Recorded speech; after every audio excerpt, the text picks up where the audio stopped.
بسم اللہ الرحمن الرحیم۔ السلام علیکم ورحمۃ اللہ۔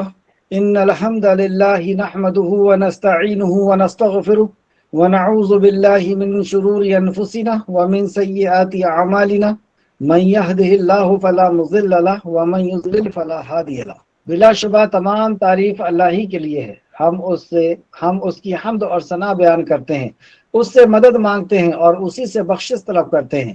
اپنے نفس کی شرارتوں اور اپنے برے اعمال سے اللہ کی پناہ میں آتے ہیں۔ جسے اللہ ہدایت دے اسے کوئی گمراہ نہیں کر سکتا، اور جسے وہ دھتکار دے اسے کوئی راہ راست پر نہیں آ سکتا۔ وَأَشْهَدُ أَن لَا إِلَٰهَ إِلَّا اللَّهُ، اور میں گواہی دیتا ہوں کہ اللہ کے سوا کوئی معبود برحق نہیں۔ وَحْدَهُ لَا شَرِيكَ لَهُ، وہ اکیلا ہے، اس کا کوئی شریک نہیں۔ وَأَشْهَدُ أَنَّ مُحَمَّدًا عَبْدُهُ وَرَسُولُهُ، اور میں گواہی دیتا ہوں کہ محمد صلی اللہ علیہ وسلم اللہ کے بندے اور اس کے رسول ہیں۔ اما بعد، حمد اور صلات کے بعد، فإن خیر الحدیث کتاب اللہ وخیر الہدی ہدی محمد صلی اللہ علیہ وآلہ آلہ وسلم، یقیناً تمام باتوں سے بہتر بات اللہ کی کتاب ہے، اور تمام طریقوں سے بہتر طریقہ جناب محمد رسول اللہ صلی اللہ علیہ وسلم کا طریقہ ہے۔ وشر الامور محدثاتها، اور تمام امور میں سے برے کام دین میں خود ساختہ بدعت والے کام ہیں۔ وَكُلُّ بِدْعَةٍ ضَلَالَةٍ، اور ہر بدعت گمراہی ہے۔ وَكُلُّ ضَلَالَةٍ فِي النَّارِ، اور ہر گمراہی کا انجام جہنم ہے۔ معزز سامعین اکرام، آج انشاءاللہ آیت سورہ بقرہ کی آیت نمبر 75 سے کلاس رہے گی۔ اللہ رب العزت سے دعا ہے کہ اللہ رب العزت ہمیں صحیح معنوں میں قرآن مقدس کو سمجھنے، اس پہ غور فکر کرنے، ایمان لانے اور عمل کے ساتھ لوگوں تک پہنچانے کی توفیق عطا فرمائے، آمین یا رب العالمین۔ لفظی ترجمے کے اوپر غور کریں۔ اعوذ باللہ من الشیطان الرجیم، اے اللہ ہم تیری پناہ میں آتے ہیں شیطان سے۔ اے اللہ تو ہمیں شیطان کے مکر و فریب سے بچا دے کہ وہ تیرے کلام سے، تیرے دین سے ہمیں دور کر دے۔ بسم اللہ الرحمن الرحیم، اللہ کے نام سے جو رحمان اور رحیم۔ لفظی ترجمہ آیت نمبر 75۔ افتطمعون، کیا پھر تم تمنا کرتے ہو، توقع رکھتے ہو، امید کرتے ہو، کن سے؟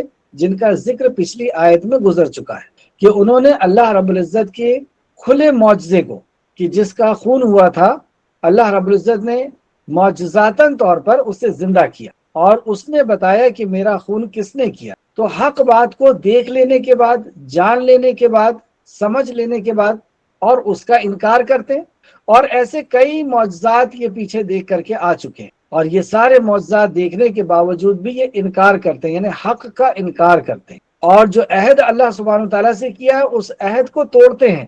تو ایسے لوگوں سے، ایسے مدینہ کے یہودیوں سے نا امیدی کا اعلان، کہ ان سے امید چھوڑ دو کہ یہ ایمان لائیں گے۔ اللہ سبحانہ وتعالیٰ نے فرمایا افتطمعون، کیا پھر تم طمع رکھتے ہو، یعنی توقع رکھتے ہو، امید رکھتے ہو، ان کہ یؤمنون، وہ ایمان لائیں گے، لکم، تمہارے لیے، وقد، حالانکہ تحقیق، کانا ہے، فریق، ایک گروہ ان کا، ایک فریق ان کا، منہم، ان میں سے، یسمعون، وہ سنتے ہیں، کلام اللہ، کلام اللہ کا، اللہ کا کلام سنتے ہیں، یعنی یہ ان پڑھ لوگ نہیں ہیں، یہ سننے والے۔ ثم، پھر، یحرفون، وہ تحریف کر ڈالتے ہیں، اس میں سنتے ہیں، سمجھتے ہیں، علم رکھتے ہیں، لیکن اس کے باوجود وہ تحریف کرتے ہیں۔ من بعد، بعد اس کے، ما، جو، عقلوها، انہوں نے سمجھ لیا اسے، سمجھ لینے کے بعد بھی، وہم، جبکہ وہ، یعلمون، وہ علم رکھتے ہیں۔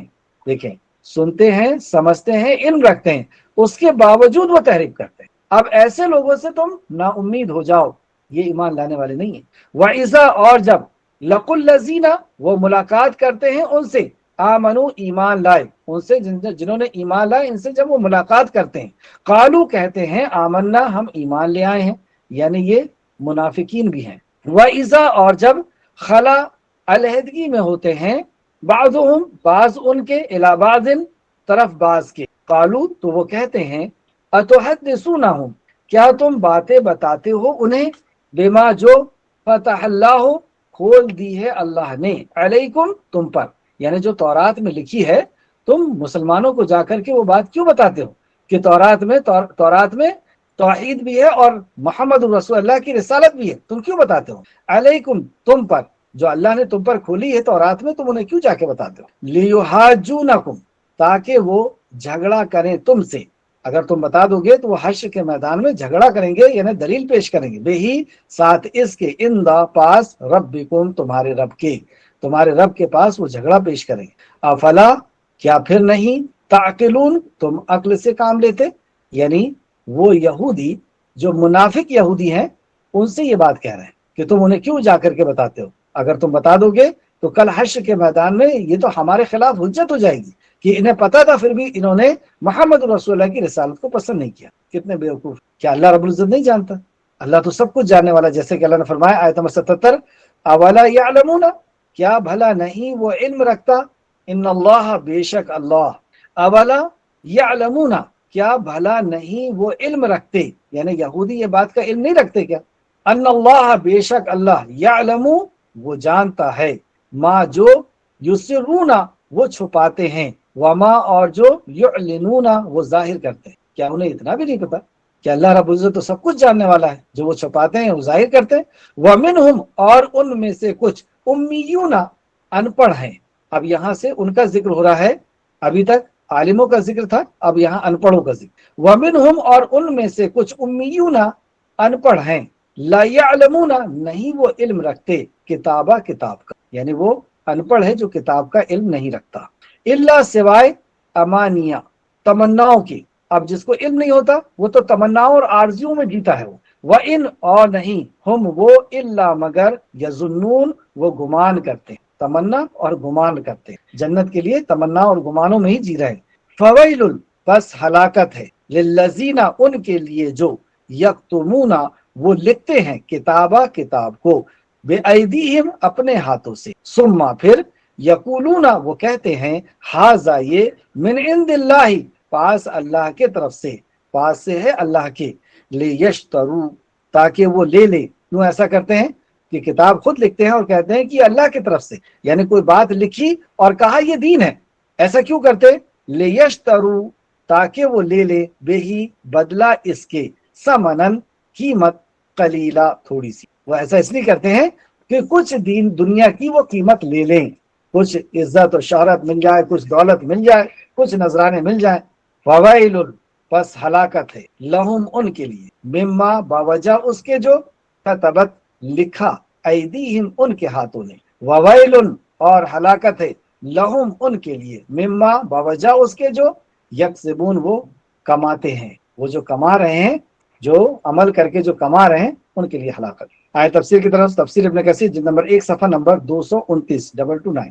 پچھلی آیت میں یعنی آیت نمبر 74 میں ہم نے پڑھا کہ ثم قصد قلوبکم من بعد ذالک فہی کالحجارۃ او اشد قسوہ، پس اس کے بعد تمہارے دل سخت ہو گئے۔ کس کے بعد؟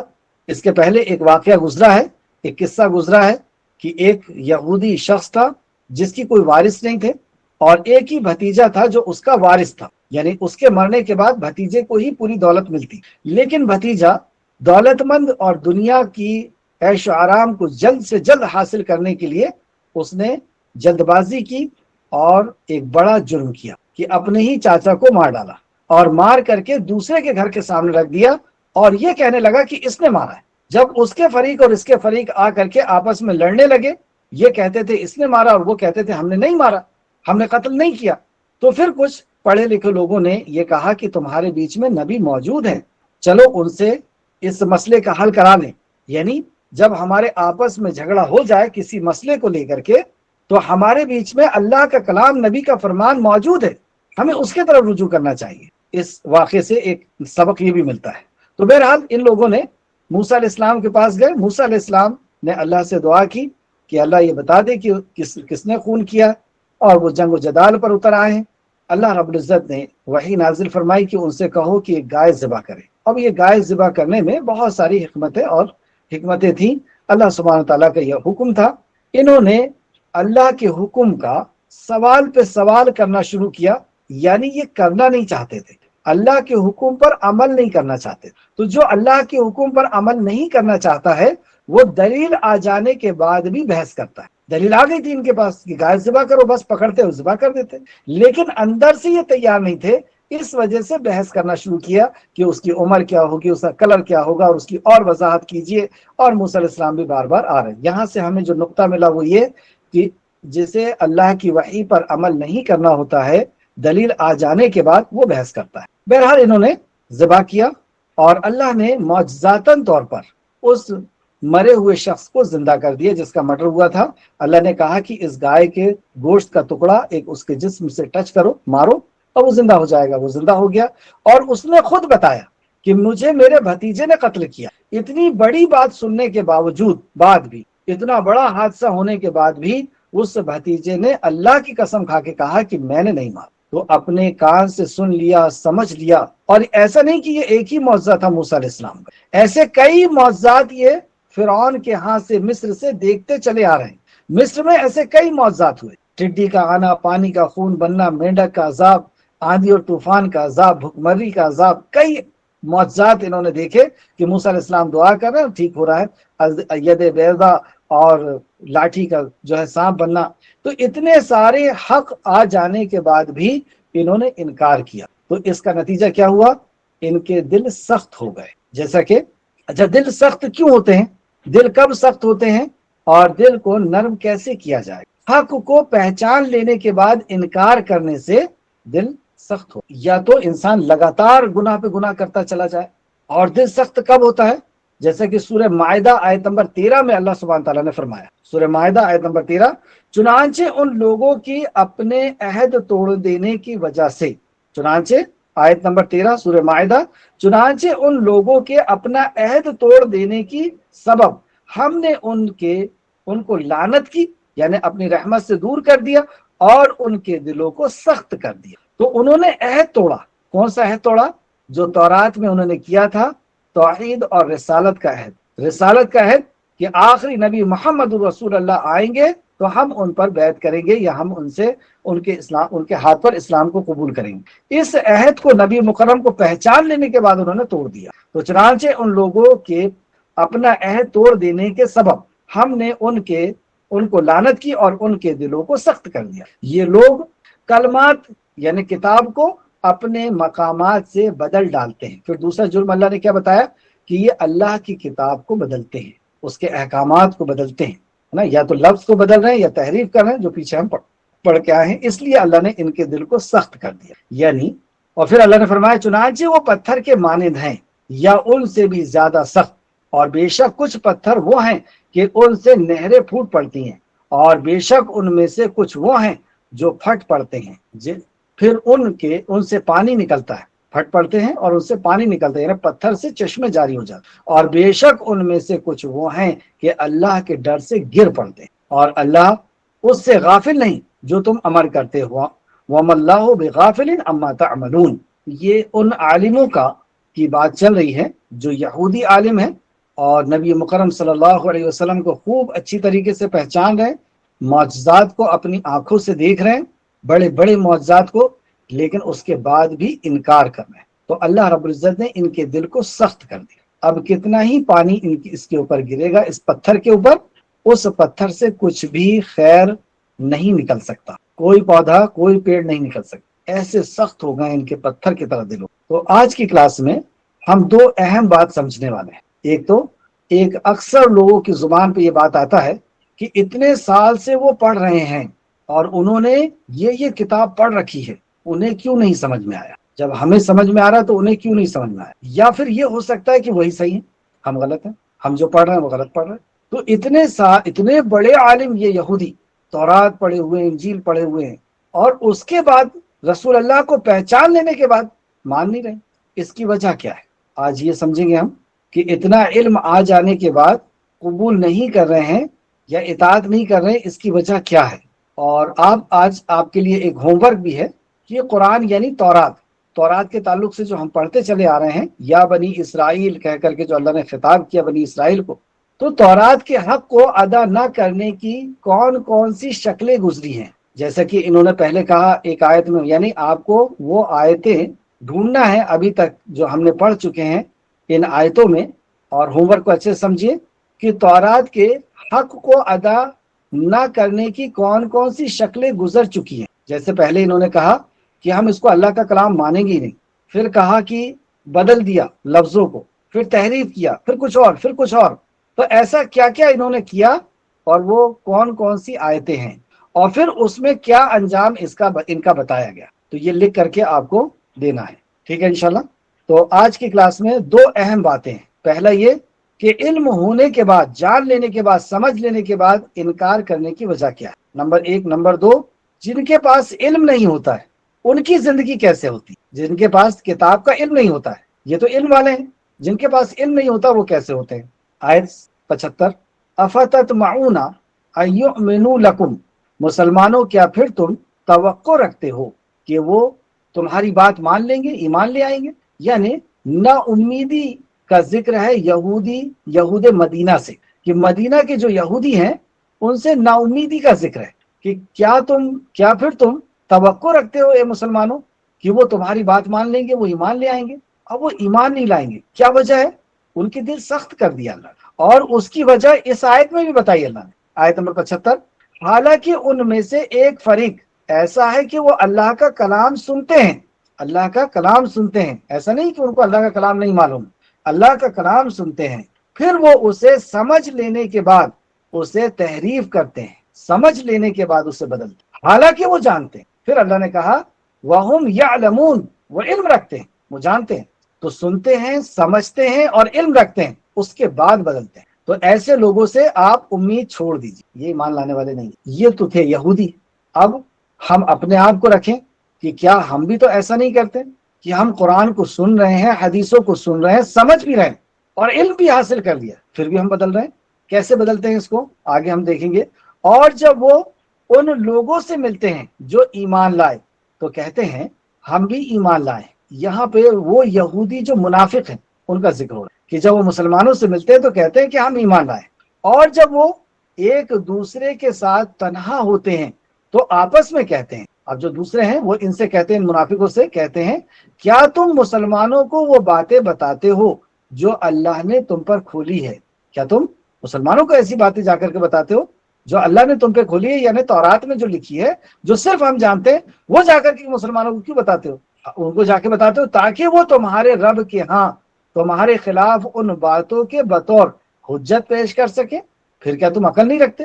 یعنی یہود مدینہ، یعنی وہ منافق، جب انہوں نے جھوٹا اسلام کا دعویٰ کیا، جھوٹا اسلام لائے، اور مسلمانوں کو یقین دلانے کے لیے کیا کہتے تھے کہ ہم تو ایمان والے ہیں، اور مسلمانوں کو یقین دلانے کے لیے وہ تورات میں سے ایسی باتیں نکال کر کے بتاتے تھے کہ یہ دیکھو تورات میں یہ لکھا ہوا ہے کہ محمد رسول اللہ کا نام ہے، ان کی اطاعت کرنا ہے، ان کی پہچان لکھی ہوئی ہے. تو ایسی باتیں جا کے بتاتے تھے تاکہ مسلمانوں کو یقین ہو جائے کہ واقعی یہ مسلمان ہے. جبھی تو یہ تورات کی ایسی ایسی باتیں ہم کو آ کر کے بتا رہے ہیں کہ دیکھو رسول اللہ کا اس میں ذکر ہے. بتائیے اتنا علم، اتنا علم. تو ان کے جو دوسرے یہودی ہیں جب ان سے وہ اکیلے میں ملتے تھے تو وہ یہودی ان کو ڈانٹتے تھے کہ تم یہ بات کیوں بتاتے ہو ان کو کہ تورات میں ایسا لکھا ہوا ہے. اب ایسا تم بتا رہے ہو، یہ تو تمہارے لیے خود حجت ہو جائے گی کل حشر کے میدان میں کہ تمہیں معلوم تھا کہ یہ لکھا ہوا ہے اور تم جا کر کے انہیں بتاتے بھی تھے، پھر تم عمل کیوں نہیں کرتے تھے؟ تو تم ان کو بتایا مت کرو. تو یہ بتائیں یا نہ بتائیں، کیا اللہ رب العزت کو نہیں معلوم ہے؟ کیا اللہ کو نہیں معلوم ہے کہ تمہیں پتا ہے یہ ساری باتیں؟ اللہ سبحانہ تعالیٰ نے اس کا جواب دیا اولا یعلمون ان اللہ لا یعلم ما یسرون وما یعلنون. کیا وہ نہیں جانتے کہ بے شک اللہ سب کچھ جانتا ہے جو چھپاتے ہیں اور جو ظاہر کرتے. یہ چھپائیں یا ظاہر کریں، مسلمانوں کو بتائیں یا نہ بتائیں کہ تورات میں کیا لکھا ہے کیا نہیں لکھا ہے، اللہ تو سب کچھ جانتا ہے. تو یہ لوگ علم ہونے کے بعد، مطلب سن لینے کے بعد علم کو، سمجھ لینے کے بعد اور علم رکھنے کے بعد، تین لفظ استعمال کیا اللہ سبحانہ کہ انہیں خوب علم ہے، علم سے کم نہیں ہے، لیکن اس کے بعد اس میں تحریف کرتے ہیں، اس کو بدلتے ہیں. تو وہ لوگ تو تورات کو بدل دیا کرتے تھے کیونکہ اس وقت جو پچھلی کتابیں ہیں اس کی حفاظت کی ذمہ داری اللہ نے نہیں لی تھی. قرآن کی حفاظت کی ذمہ داری ہے، تو قرآن کو بدل نہیں پا رہے ہیں مسلمان. پچھلی کتابوں کی ذمہ داری اللہ نے کیوں نہیں لی تھی؟ کیونکہ پچھلی کتابوں کے بعد نبی آنے والے تھے اور وہ نبی آ کر کے بتا دینے والے تھے کہ ان لوگوں نے کیا کیا تحریف کیا ہے، کیا کیا بدلا ہے.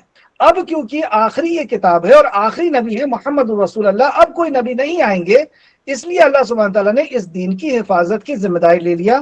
اس دین کے حفاظت یعنی صرف قرآن کی نہیں، قرآن اور حدیث کی حفاظت کی ذمہ داری دی. اور اللہ نے فرمایا نحن نزلنا الذکر وان لہ لحافظون، نحن نزلنا الذکر وان لہ لحافظون، کہ ہم نے اس ذکر کو نازل کیا، ہم نے اس ذکر کو نازل کیا اور ہم ہی اس کی حفاظت کریں گے۔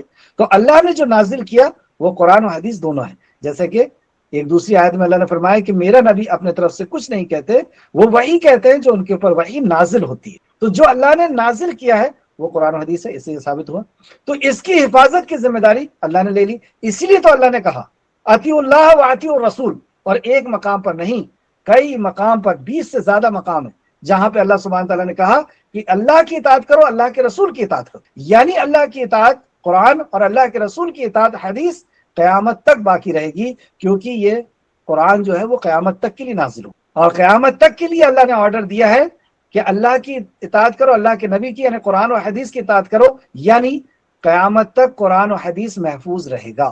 اور واقعی آپ دیکھیں جتنے بھی مکتب فکر کے لوگ ہیں، الگ الگ ہم نے اپنے جو ہے جماعتیں بنا لی ہیں، لیکن سب کے پاس قرآن ہے اور سب کے پاس صحیح احادیث، اور صحیح احادیث کی وہ کتابیں جو سب ایک جیسی مانتے ہیں، سب کے مدارس میں پڑھائی جاتی ہے، وہ کون سی کتاب ہے؟ کتب ستہ، نوٹ کر لیں، بخاری، مسلم، ترمذی، ابن ماجہ، ابو داؤد اور نسائی۔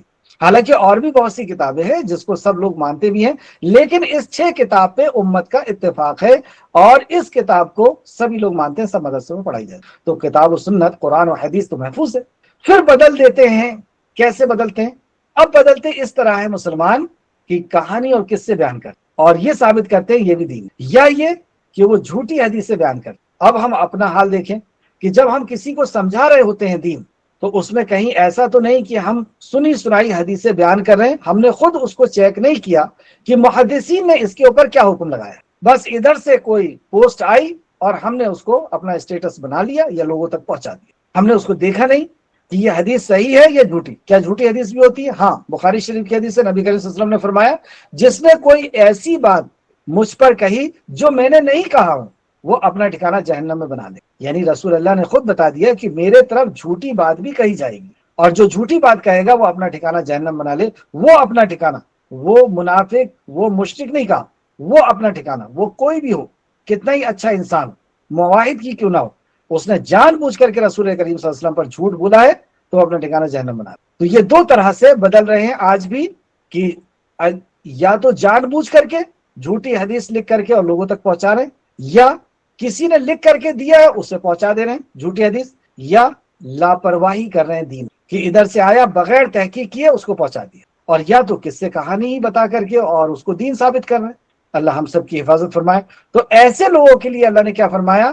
امید چھوڑ دو، انہوں نے قرآن پڑھا ہے اور اسے سمجھا ہے، حدیث پڑھا ہے اسے سمجھا ہے، اور اس کا یہ علم بھی رکھتے ہیں، لیکن اس کے باوجود یہ تحریف کر رہے ہیں، یہ انکار کر رہے ہیں، معنی کو بدلنے کی کوشش کر رہے ہیں، مفہوم کو بدلنے کی کوشش کر رہے ہیں، نا امیدی کا اعلان کر دیا اللہ سبحانہ تعالیٰ نے۔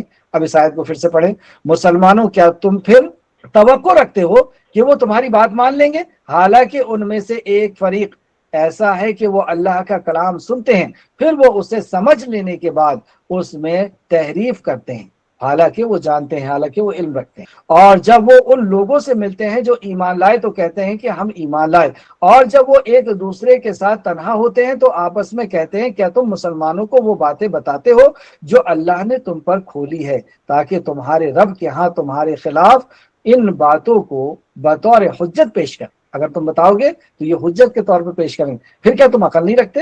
تو اللہ نے اس کو جواب دیا، کیا وہ نہیں جانتے، وہ یہودی اور نصرانی کیا اس بات کو نہیں جانتے؟ کیا وہ نہیں جانتے کہ بے شک اللہ سب کچھ جانتا ہے، جو کچھ وہ چھپاتے ہیں اور جو کچھ وہ ظاہر کرتے ہیں۔ جو بنی اسرائیل چھپا رہے ہیں اور ظاہر کر رہے ہیں، اللہ پوری دنیا کی ہر بات جانتا ہے۔ وَمِنْهُمْ أُمِّيُّونَ لَا يَعْلَمُونَ الْكِتَابَ، آیت نمبر 78۔ وَمِنْهُمْ أُمِّيُّونَ لَا يَعْلَمُونَ الْكِتَابَ، اور ان میں سے کچھ ان پڑھ ہیں وہ جو کتاب کا علم نہیں رکھتے۔ ابھی تک بات ہو رہی تھی یہودی علماء کی، اب اس آیت میں ان پڑھوں کی بات ہو رہی۔ ان پڑھ کون؟ پہلے یہ سمجھتے ہیں، صفحہ نمبر 232۔ ان پڑھ کے تعلق سے، امی کے تعلق سے، امی کسے کہتے ہیں؟ امی کے تعلق سے 2 مشہور قول، ایک قول تو یہ ہے کہ جو لکھنا پڑھنا نہیں جانتا وہ امی ہے، اور دوسرا قول تفسیر ابن کثیر جلد نمبر 1 صفحہ نمبر 232۔ مجاہد رحمۃ اللہ علیہ کہتے ہیں کہ امی وہ لوگ ہیں جن کے بارے میں اللہ تعالیٰ نے یہ بیان فرمایا ہے، جن کے بارے میں اللہ تعالیٰ نے یہ بیان فرمایا کہ وہ اس کتاب کو نہیں سمجھتے، جسے اللہ نے حضرت موسیٰ علیہ السلام پر نازل فرمایا۔ تو جو اس کتاب کا علم نہیں رکھتا اللہ نے اسے ان پڑھ کہا ہے۔ یہ کون کہہ رہے ہیں؟ مجاہد رحمۃ اللہ علیہ، بلکہ وہ جھوٹی باطل باتوں اور آرزوؤں اور گڑی ہوئی باتوں پر عمل کرتے ہیں۔ تو یہاں سے ہمیں پتہ چلا کہ کوئی کتنا ہی دنیاوی علم حاصل کر لے، کوئی ڈاکٹر ہو، انجینئر ہو، سائنسداں ہو، لیکن وہ کتاب کا علم نہیں رکھتا تو اسے اللہ نے ان پڑھ کہہ دیا۔ کیوں ایسا؟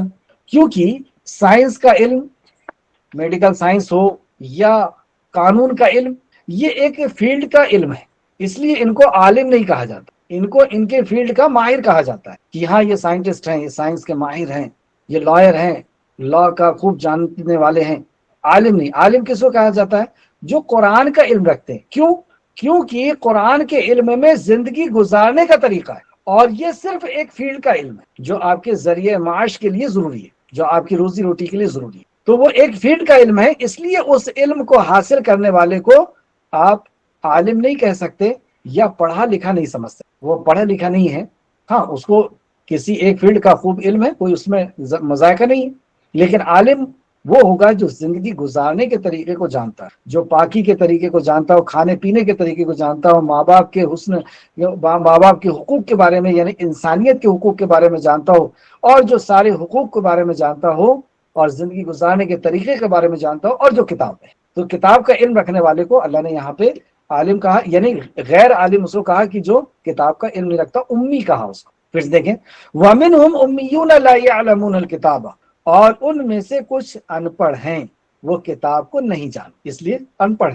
اب یہ جو ان پڑھ ہوتے ہیں، جیسے ہمارے ہاں بھی بنی اسرائیل میں دو فرقے تھے نا، بنی اسرائیل میں دو بڑے فرقے، ایک یہودی اور ایک نصرانی۔ یہودی کون؟ جن کے پاس علم تھا اور عمل نہیں، حجت بدلنا، لفظوں کو کچھ کو ماننا کچھ کو نہیں ماننا، تحریف کرنا، ہلا سازی کرنا، تو یہ یہودیوں کا کام تھا، علم تھا لیکن عمل نہیں۔ اور دوسرے جو تھے نصرانی، ان کے پاس عمل خوب تھا لیکن علم نہیں تھا، عمل خوب تھا لیکن علم نہیں تھا۔ تو جس کے پاس علم نہیں ہوتا ہے وہ کیا کرتا ہے؟ وہ آرزو اور تمناؤں میں جیتا ہے کہ مجھے تو جنت مل جائے گی، اس لیے مل جائے گی، اس لیے مل جائے گی۔ تو ہمارے ہاں بھی دو طبقے بڑے ہیں، ایک وہ لوگ ہیں جو خوب علم رکھتے ہیں، خوب قرآن و حدیث کو سنا ہے، سمجھا ہے اور اس کا علم بھی ہے، لیکن عمل سے کورے ہیں، عمل سے جو مرضی آ رہی ہے اس پہ عمل کر رہے ہیں۔ اور ایک وہ لوگ ہیں جن کے پاس علم ہی نہیں ہے اور خوب عمل ہے۔ لیکن امت محمدیہ میں تین لوگ ہیں، ایک وہ لوگ بھی ہیں جس کے پاس علم ہے اور عمل بھی ہے، جیسے کہ صحابہ اکرام، پھر ان کی جنہوں نے اچھی طریقے سے اتباع کی، تابعین، تبع تابعین، اور ان کی جو شاگرد چلے آ رہے ہیں۔ اللہ رب العزت ہمیں بھی ان میں شامل کرے کہ ہم قرآن کو پڑھیں، سمجھیں، اس کا علم حاصل کریں اور عمل بھی کریں ویسا جیسے صحابہ اکرام نے کیا اور تابعین تبع تابعین نے کیا۔ تو دو طبقات وہاں پر بھی مین تھے، ایک جن کے پاس علم تھا عمل نہیں، اور دوسرا عمل تھا اور علم نہیں۔ تو جن کے پاس عمل ہوتا ہے علم نہیں ہوتا، وہ آرزوؤں پہ کیسے جیتے ہیں اس کو یہاں پہ غور کریں، کیونکہ یہ بہت اہم بات ہے۔ کیا کہتے ہیں وہ؟ الا امانیہ، سوائے جھوٹی آرزوؤں کے، وَإِنْهُمْ إِلَّا يَظُنُّونَ، اور بس وہ صرف گمان کرتے ہیں۔ تو جس کے پاس کتاب کا علم نہیں ہوتا وہ جھوٹی آرزوؤں کے ساتھ جیتے ہیں اور بس وہ صرف گمان کرتے ہیں۔ مرنے کے بعد کی زندگی کے تعلق سے بھی ان کے پاس آرزویں خوب ہیں کہ ہم اس طریقے سے جنت میں چل جائیں گے اور اس طریقے سے جنت میں چل جائیں گے، اور گمان بھی بہت سارے ہیں کہ فلاں ہمیں بچا لیں گے، فلاں ہمیں بچا لیں گے۔ اس کی وضاحت کے لیے تفسیر ابن کثیر نے ایک آیت لے کر کے آئے، سورہ بقرہ آیت نمبر 111۔ اس سے اور اس کی وضاحت ہوگی کہ کیا ان کا معاملہ ہے۔ اللہ سبحانہ تعالیٰ نے سورہ بقرہ آیت نمبر 111 اور 112 میں فرمایا وَقَالُوا، اور انہوں نے کہا لَن يَدْخُلَ الْجَنَّةَ إِلَّا مَنْ کَانَ هُودًا أَوْ نَصَارَىٰ، انہوں نے کہا جنت میں ہرگز داخل نہیں ہوں گے مگر جو یہودی ہوں گے یا نصارہ۔ یہ ان کا دعویٰ کہ کوئی جا ہی نہیں سکتا، نہ وہ جا سکتا، نہ وہ جا سکتا، نہ وہ جا سکتا۔ کون جائے گا؟ صرف یہودی جائے گا یا نصارہ جائے گا جنت۔ کیوں؟ یہ آرزو کیوں ہوگی تمہارے پاس؟ یہ تمنا کہاں سے لائے؟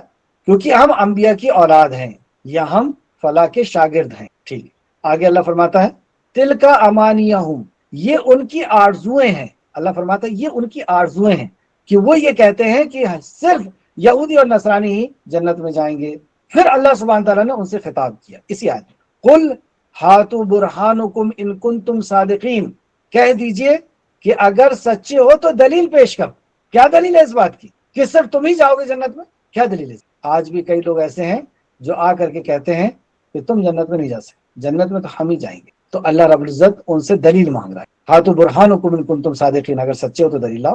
پھر اللہ دلیل تو یہ دے نہیں سکتے، کہاں قرآن میں لکھا ہے، حدیث میں لکھا ہے؟ تو اب اللہ نے بتایا کہ جنت میں کیسے جائیں گے۔ بلا من اسلم وجہہ للہ وہو محسن، کیوں نہیں، جس نے اپنا چہرہ اللہ کے تابع کر دیا۔ بلا من اسلم وجہہ للہ، اس نے اپنا چہرہ اللہ کے تابع کر دیا، اللہ کی طرف کر دیا، اور وہ نیکی کرنے والا بھی ہو، محسن بھی ہو، محسن فَلَهُ أَجْرُهُ عِنْدَ رَبِّهِمْ، تو اس کا اجر اس کے رب کے پاس، وَلَا خَوْفٌ عَلَيْهِمْ وَلَا هُمْ يَحْزَنُونَ، اور نہ وہ غمگین ہوں گے نہ وہ خوف زدہ ہوں گے۔ تو اس نے اپنا چہرہ اللہ کی طرف کر لیا، یعنی اللہ کی رضا کے لیے وہ جی رہا ہے، اللہ کو راضی کرنے کے لیے جی رہا ہے، وہ توحید پر ہے اور نیکی کرنے والا ہے۔ ایسے لوگ جنت میں جائیں گے، یہ اللہ نے بتایا۔ نیکی کرنے والا، صرف ایمان لانے والا نہیں کہا، دونوں شرط یہاں پہ لگائی کہ وہ ایمان والا بھی ہے اور نیکی کرنے والا بھی، محسن بھی ہے۔ ایک اور آیت دیکھیں، سورہ نساء آیت نمبر 123، نہ تمہاری آرزوؤں پر موقوف ہے، مطلب تمہاری آرزوؤں اور تمناؤں سے نہیں ہوگا، جنت نہیں مل جائے گی، اور نہ اہل کتاب کی آرزوؤں سے۔ اہل کتاب کیوں آرزو کرتے تھے کہ ہم انبیاء کی اولاد ہیں یا ہم فلاں سے ہمارا تعلق ہے، تو نہ ان کی آرزو اور تمناؤں سے ہوگا، اور اے مسلمانوں نہ تمہاری آرزو اور تمناؤں سے ہوگا۔ جو بھی کوئی برا کرے گا اسے اس کا جزا دی جائے گی، اور وہ اپنے لیے اللہ کے سوا نہ کوئی دوست پائے گا اور نہ کوئی مددگار۔ سورہ نساء آیت نمبر 123۔ تو جو کچھ اس نے کیا ہے وہ اپنے لیے پائے گا، اللہ کے سوا اس کا کوئی دوست اور کوئی مددگار ہرگز نہیں ہوگا۔ تو یہ جو آرزو اور ان کی تمنا ہیں، اب اس پہ ایک نظر اور ڈالیں۔ اور ان میں سے کچھ ان پڑھ ہیں، وہ جو کتاب کا علم نہیں رکھتے سوائے جھوٹی آرزوؤں کے، علم ہے نہیں تو اب صرف آرزویں ہیں ان کے پاس، اور بس وہ صرف گمان کرتے ہیں۔ چنانچہ ان لوگوں کے لیے ہلاکت ہے جو اپنے ہاتھ سے کتاب لکھتے ہیں۔ اب یہاں پہ پھر علماء کی بات ہو رہی ہے، یہودی علماء کی۔ تو یہاں تک ان لوگوں کی بات ہوئی جن کے پاس علم نہیں ہے اور وہ جنت کو اپنی آرزو اور تمناؤں سے حاصل کرنا چاہتے ہیں۔ اور آرزو اور تمنائیں کیوں آ گئی ان کے اندر؟ کہ ہم فلاں کے بیٹے ہیں، بنی اسرائیل کے بیٹے ہیں، یعقوب کے بیٹے ہیں علیہ السلام کے، اور ہمارا سجرہ اتنا اونچا ہے کہ سارے انبیاء ہمارے ہی اس میں آئے ہیں، اور ہم ان کے شاگرد ہیں۔ شاگرد کسے کہتے ہیں؟ شاگرد فارسی میں شاگرد مطلب ہوتا ہے مرید، اور استاد کا مطلب ہوتا ہے پیر۔ تو ہم فلاں ہمارے پیر ہیں اور ہم ان کے مرید ہیں، اس لیے ہم جنت میں چلے جائیں گے۔ انہوں نے آرزو کی کہ ہم موسیٰ کو ماننے والے ہیں، ہم عیسیٰ کو ماننے والے ہیں، اس لیے ہم جنت میں چلے جائیں گے۔ دیکھیں اب اللہ رب العزت کہتا ہے چنانچہ ان لوگوں کے لیے ہلاکت ہے جو اپنے ہاتھ سے کتاب لکھتے ہیں، پھر کہتے ہیں کہ یہ اللہ کے طرف سے ہے۔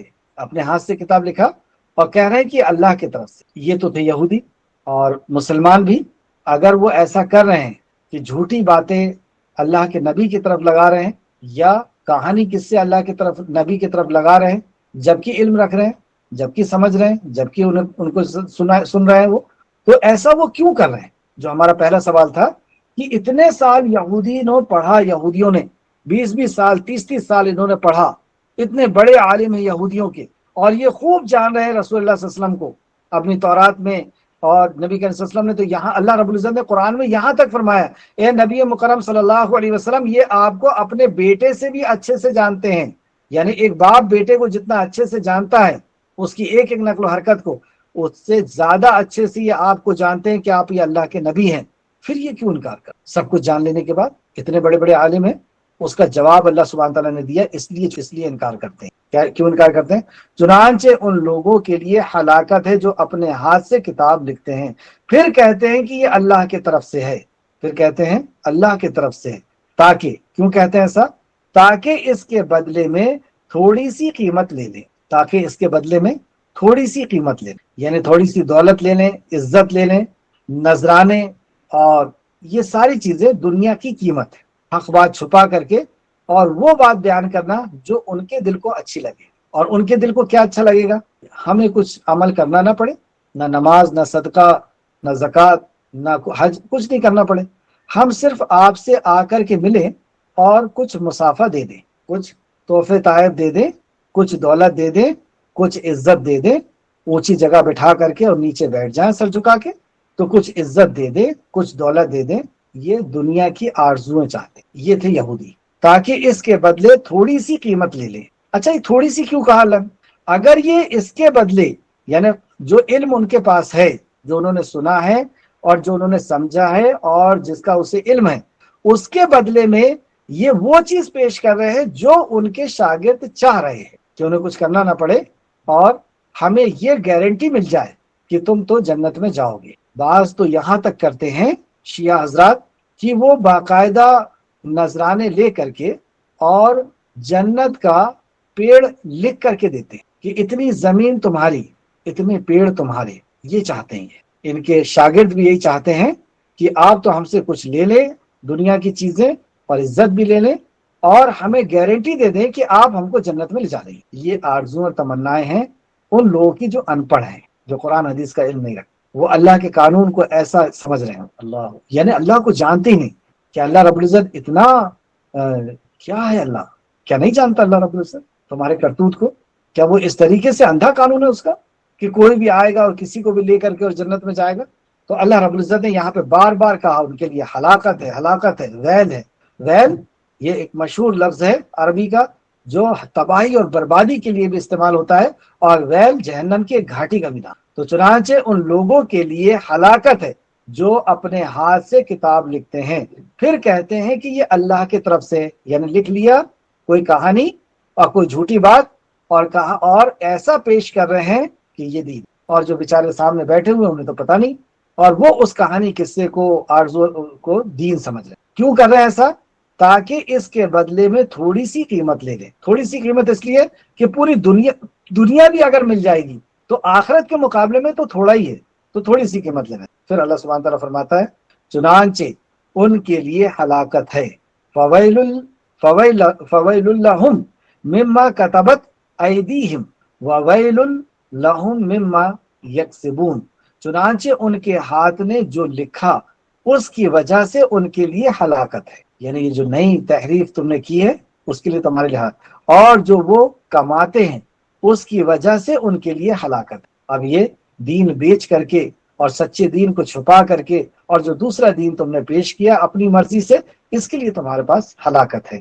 سورہ بقرہ آیت نمبر 74 میں بھی اس کا ذکر ہے۔ سورہ بقرہ آیت نمبر 74، بے شک جو لوگ چھپاتے ہیں جو اللہ نے کتاب میں سے اتارا ہے، جو لوگ چھپاتے ہیں جو اللہ نے کتاب میں اتارا ہے اور اس کے بدلے تھوڑی قیمت حاصل کرتے ہیں، یہ لوگ اپنے پیٹ میں آگ کے سوا کچھ نہیں بھرتے، اور نہ اللہ ان سے قیامت کے دن بات کرے گا اور نہ انہیں پاک کرے گا، اور ان کے لیے دردناک عذاب۔ نہ اللہ ان سے بات کرے گا نہ انہیں پاک کرے گا اور ان کے لیے دردناک عذاب۔ تو دین، اللہ کا کلام، نبی کا فرمان، یہ اگر ہم کسی کو پہنچا رہے ہیں تو بہت ذمہ داری سے پہنچائیں، جو ہے ویسا کہ ویسے ہی پہنچائیں۔ اللہ مجھے بھی اور ہم سب کو توفیق دے۔ آیت نمبر 80، وقالو، اور انہوں نے کہا، آگ ہمیں، اب دیکھیں یہ جو ان پڑھ لوگ ہوتے ہیں وہ کیسے کیسے آرزو اور تمنائیں رکھتے ہیں، اور انہوں نے کہا آگ ہمیں گنتی کے چند دنوں کے سوا ہرگز نہیں چھوئے گی۔ یہ ان کی تمنا کہ ہم تو آگ میں جائیں گے نہیں، اور اگر گئے بھی تو گنتی کے چند دن کے لیے جائیں گے۔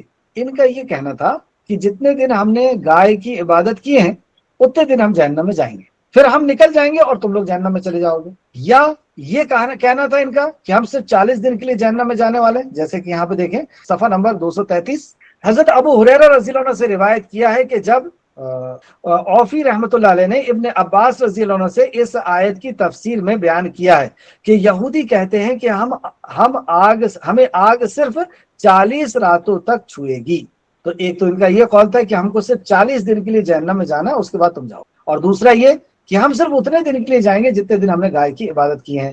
تو اس کو اللہ نے یہاں پہ ذکر کیا، اور انہوں نے کہا آگ ہمیں گنتی کے چند دنوں کے سوا ہرگز نہیں چھوئے گی۔ کہہ دیجئے کیا تم نے اللہ سے کوئی عہد لیا ہے؟ آج بھی جو اس خوش فہمی میں ہے کہ ہم ہمارے استاد کو پکڑ کر کے اور جنت میں چلے جائیں گے، استاد یعنی فارسی میں اگر کہا جائے تو پیر، وہ پکڑ کر کے جنت میں چلے جائیں گے، کیا تم نے اللہ سے کوئی عہد لیا ہے، کوئی وعدہ کیا اللہ نے کہ جس کا جو بھی استاد ہوگا تو وہ استاد اور شاگرد اور سب جنت میں جانے والے ہیں؟ کیا کوئی ایسا عہد ہے؟ کوئی ہے قرآن کی آیت ایسی، کوئی حدیث ہے ایسی؟ بھائی نبی مکرم صلی اللہ علیہ وسلم کی مجلس میں جو شاگرد بن کر کے بیٹھا کرتے تھے اس میں صحابہ بھی تھے مدینہ کے اندر، اور کون لوگ تھے؟ اور کون لوگ تھے؟ منافق بھی تھے. تو شاگرد تو وہ بھی کہلا رہے ہیں، مسلمان تو وہ بھی کہلا رہے ہیں. اللہ نے جب بھی خطاب کیا تو مسلمان کہہ کر کے خطاب، لیکن تھے وہ منافق، اور منافق ان کی صفات بھی بتائی. تو کوئی بھی کسی کا شاگرد بن جائے گا اور وہ عمل نہ کرے، جیسے انہوں نے رسول اللہ کے ہاتھ پر ایمان قبول کر لیا اور عمل نہیں کیا، نہ اندر سے ایمان لائے، جھوٹا. تو کوئی جھوٹا شاگرد بن گیا کسی کا. اور استاد جو کہہ رہے ہیں، بعض دفعہ جو پیر ہوتے ہیں، بعض دفعہ جو استاد ہوتے ہیں، وہ صحیح تعلیم دیتے ہیں کہ دیکھو تم توحید پہ رہنا، رسالت پہ رہنا، نماز روزہ حج زکوٰۃ کرنا، کسی کا حق تلفی نہیں کرنا، وہ سمجھا رہے ہیں، لیکن یہ عمل نہیں کر رہا، یہ جسٹ اس کا الٹا کر رہا. اور یہ تمنا کر رہا ہے کہ میں اتنے بڑے حضرت میرے استاد ہیں اور وہ مجھے لے کر کے چل جائیں گے.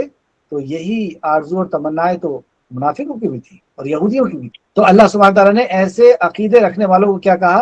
کہہ دیجئے کیا تم نے اللہ سے کوئی عہد لیا ہے؟ پھر تو اللہ اپنے عہد کے خلاف ہرگز نہیں کرے گا. اگر اللہ نے عہد لیا ہے، تم نے اللہ سے عہد لیا ہے، تو پھر تو اللہ رب العزت اپنے عہد کے خلاف نہیں کرے گا. اگر لیا ہے تو بتا دو. پھر اللہ نے اس کا جواب دیا، کیا تم اللہ کے بارے میں وہ بات کہتے ہو جو تم نہیں جانتے؟ تمہارے پاس کوئی دلیل نہیں ہے قرآن سے، نہ حدیث سے، نہ تورات سے، نہ انجیل سے، پھر تم کیوں ایسی بات کہتے ہو جس کو تم نہیں جانتے؟ کیا تم اللہ کے بارے میں وہ بات کہتے ہو جو تم نہیں جانتے؟ یہ اللہ کے دین کے بارے میں تم نے کیسے کہا؟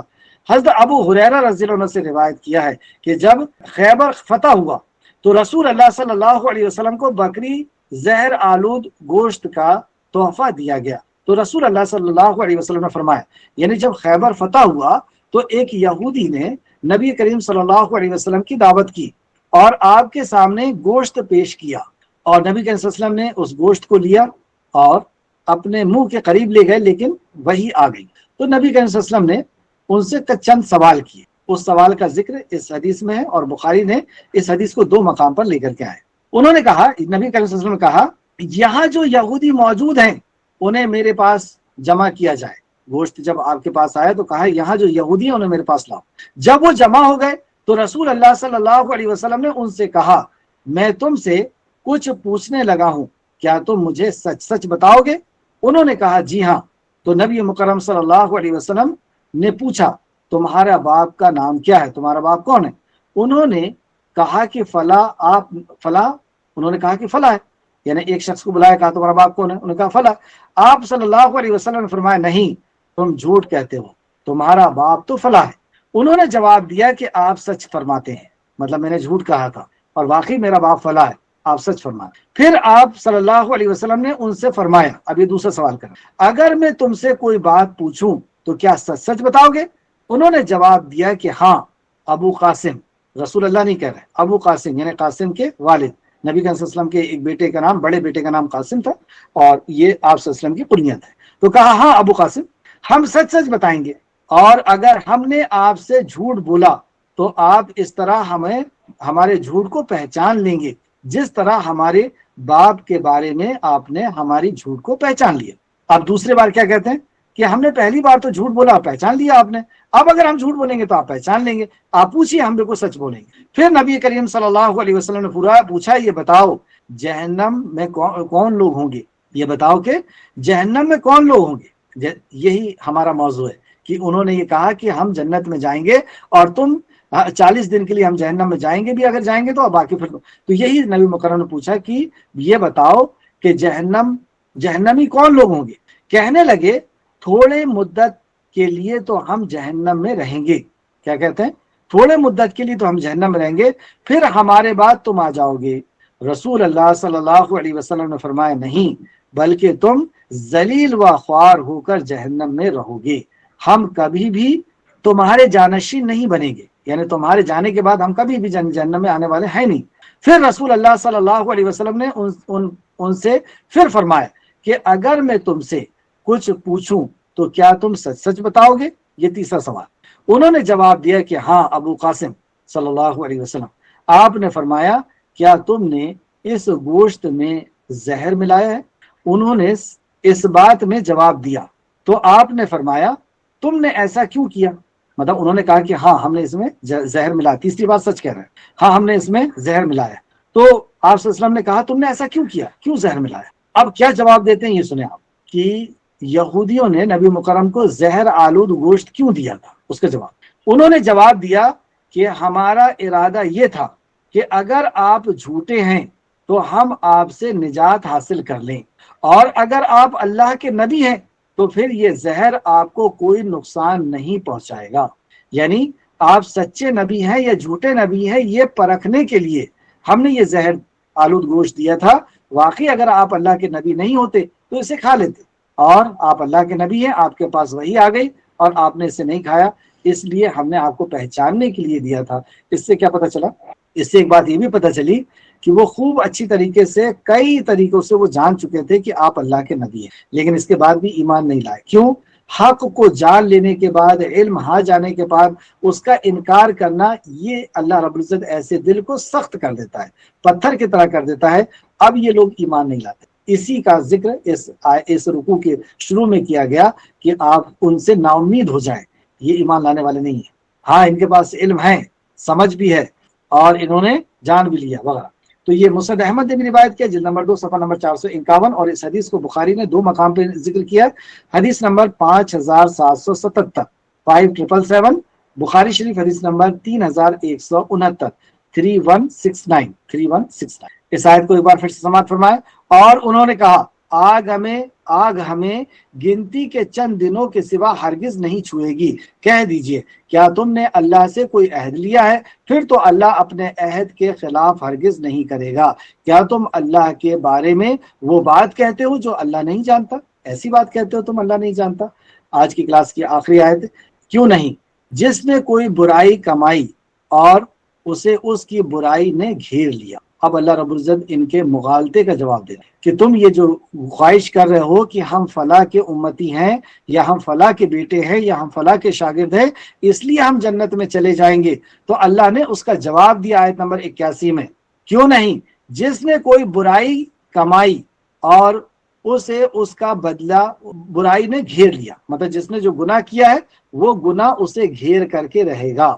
جیسے شرک کیا ہے، بدعت کیا ہے اور توبہ نہیں کیا، تو وہ اپنے گناہ اس کو گھیرے گا۔ جیسے سورہ نساء آیت نمبر 123 اور 124 یہاں پہ ذکر کیا تفسیر ابن کثیر نے، نجات کا دار و مدار نہ تو تمہاری آرزوؤں اور نہ اہل کتاب کی آرزوؤں پر، بلکہ جو شخص برے عمل کرے گا اسے اس طرح کا بدلہ دیا جائے گا، اور اللہ کے سوا نہ کسی کو کوئی حامی حمایتی ہوگا اور نہ کوئی مددگار ہوگا۔ یہ جو عمل کرے گا اس کا بدلہ اس کو ملے گا۔ اس تعلق سے سورہ نجم آیت نمبر 38 اور 39، کوئی شخص کسی دوسرے کا بوجھ نہیں اٹھائے گا، جو عمل تم نے کیا ہے تمہارے پیر اس کا بوجھ نہیں اٹھانے والے، تمہارے فلاں اس کا بوجھ نہیں اٹھانا۔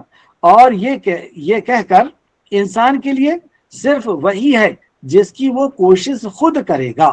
آیت نمبر 39 میں اللہ نے فرمایا سورہ نجم کی، اور یہ کہ ہر انسان کے لیے صرف وہی ہے جس کی کوشش اس نے خود کیا ہے، خود جو عمل کیا وہ اس کو ملے گا۔ سورہ زاریات آیت نمبر 15 میں بھی آپ دیکھ سکتے ہیں، نوٹ کرتے جائیں، سورہ زاریات سورہ نمبر 45 آیت نمبر 15، سورہ طور آیت نمبر 53 اور سورہ نمبر 53 آیت نمبر 16 سے 19، سورہ مجادلہ سورہ نمبر 58 58 آیت نمبر 6، سورہ حامیم سجدہ سورہ نمبر 41 آیت نمبر 46 46، سورہ تحریم سورہ نمبر 66 آیت نمبر 7 سے 10۔ ان ساری آیتوں میں اللہ سبحانہ تعالیٰ نے صاف طور پہ یہ بیان فرما دیا کہ جو تم نے کیا ہے تم کو اس کا اجر ملے گا، اگر اچھا کیا تو اچھا بدلہ اور برا کیا تو برا بدلہ، یعنی تمہارا بوجھ کوئی اور اٹھانے والا نہیں ہے۔ کیوں نہیں جس نے کوئی برا کمائی اور اسے اس کا برائی نے گھیر لیا، تو وہی لوگ دوزخی ہیں، وہ اس میں ہمیشہ رہیں۔ جو انہیں برائی کی ہیں وہ ان کو ملے گا اور وہ جنت، اور جنت میں کون جائے گا؟ والذین آمنوا وعملوا الصالحات اولئک اصحاب الجنہ ہم فیہا خالدون۔ یہ آیت قرآن میں 100 بار اللہ نے ریپیٹ فرمائی، بار تقریباً 100 بار، اور اصول بتا دیا اللہ رب العزت نے کہ تم کسی گمان میں اور آرزو اور تمناؤں میں مت رہ جانا۔ جنت میں جانے کے لیے اصول ہے، جنت میں جانے کے لیے شرط ہے، اور 2 شرط بار بار بیان فرما رہا، اور وہ 2 شرط کیا ہے؟ ایمان اور عمل صالح۔ والذین آمنوا، اور جس نے ایمان لایا۔ ایمان کس پہ لایا؟ الف لام میم ذالک الکتاب لا ریب فیہ ھدی للمتقین الذین یؤمنون بالغیب، غیب پر جس نے ایمان لایا، اور غیب سے مراد ہر وہ چیز جو غیب ہے جو قرآن و حدیث کے اندر آئی ہے، ہر وہ چیز جو غیب ہے، ہماری آنکھوں سے اوجھل ہے، اور جس کا ذکر قرآن و حدیث میں ہے، یعنی اور اس غیب کے 6 بیس ہیں، بنیادیں ہیں 6: اللہ پر ایمان، فرشتوں پر ایمان، کتابوں پر ایمان، نبیوں پر ایمان، آخرت پر ایمان، اور اچھی بری تقدیر پر ایمان۔ تو ایمان لائے گا، ایمان لائے گا یعنی دل کا یقین، زبان کا اقرار اور اعضاء کا عمل، یعنی یہ 6 چیزوں پر اس نے دل سے یقین کیا، زبان سے اقرار کیا اور اعضاء سے عمل کیا، تو ایمان لائے گا۔ والذین آمنوا وعملوا الصالحات، اور عمل صالح کرے گا۔ عمل صالح کون سا ہے؟ اخلاص کے ساتھ نبی کریم صلی اللہ علیہ وسلم کے طریقے کے مطابق، جو کام رسول اللہ صلی اللہ علیہ وسلم نے کیا اس طریقے کے مطابق کرے گا۔ اولئک اصحاب الجنہ، یہ لوگ ہوں گے جنتیوں کے ساتھ، یہ اصحاب جنت ہے۔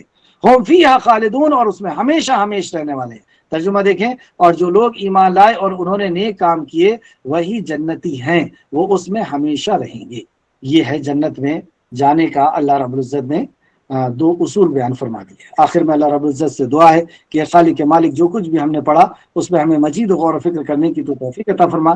جب تک ہمیں زندہ رکھ ایمان، اخلاص اور عمل صالح کے ساتھ ہمیں زندہ رکھ، ہمارا خاتمہ بالخیر فرما، اور نیکوکاروں کے ساتھ ہمارا شمار فرما دے۔ آمین یا رب العالمین۔ السلام علیکم ورحمۃ اللہ وبرکاتہ۔